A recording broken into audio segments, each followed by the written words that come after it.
গড়িয়ামারা দেশীয় জাতীয় পরিষদ জিন্দাবাদ জিন্দাবাদ জিন্দাবাদ গড়িয়ামারা দেশীয় জাতীয় পরিষদ জিন্দাবাদ জিন্দাবাদ জিন্দাবাদ কোকরাঝার জেলা জিন্দাবাদ জিন্দাবাদ জিন্দাবাদ কোকরাঝার জেলা জিন্দাবাদ জিন্দাবাদ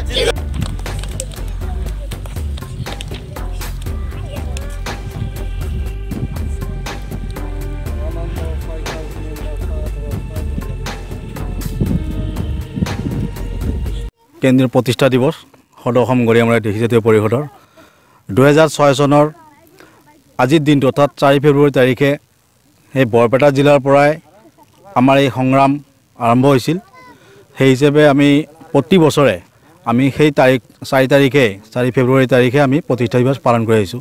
গতিকে এইবেলিও আমি আমাৰ কেন্দ্ৰীয় সমিতিৰ নিৰ্দেশ মৰ্মে প্ৰতিখন জিলাতে 4 তাৰিখে আমি প্ৰতিষ্ঠা দিৱস পালন কৰিছোঁ। অসম চৰকাৰে যেটো কেবিনেট পাছ কৰিছে আমাৰ যিখিনি দাবী তাৰ ভিতৰত অন্যতম দাবী হৈছে যে আমাৰ সুকীয়া আৰ্থসামাজিক জৰীপ, সেই জৰীপটো যেহেতু কেবিনেট সিদ্ধান্ত লৈছে, আমাক চৰকাৰে কথাও দিছে যে অনতিপলমে বা আমি যিমান চেনেল বা বৈদ্যুতিক মাধ্যমৰ জৰিয়তে গম পাইছোঁ যে অনতিপলমে আৰ্থসামাজিক যেটো সুকীয়া জৰীপ সেই জৰীপৰ কাম হয়তো কেইদিনমানৰ ভিতৰতে আৰম্ভ কৰিব।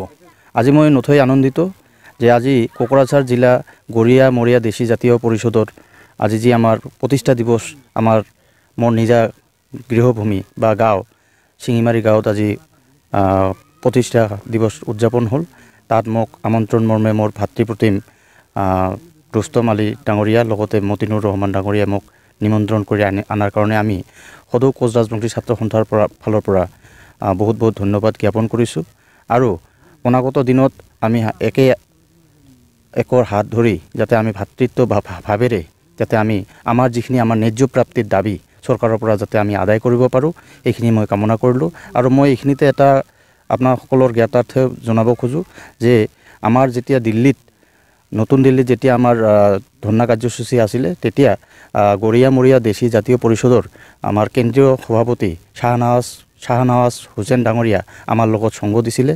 আমি একে অপৰৰ লগত আমি সংগতি ৰাখি বা আমাৰ ভাতৃত্ব ভাৱ আমি জগাই ৰাখি আমি অনাগত দিনত যাতে আগবাঢ়ি যাব পাৰোঁ এইখিনি মই কামনা কৰোঁ।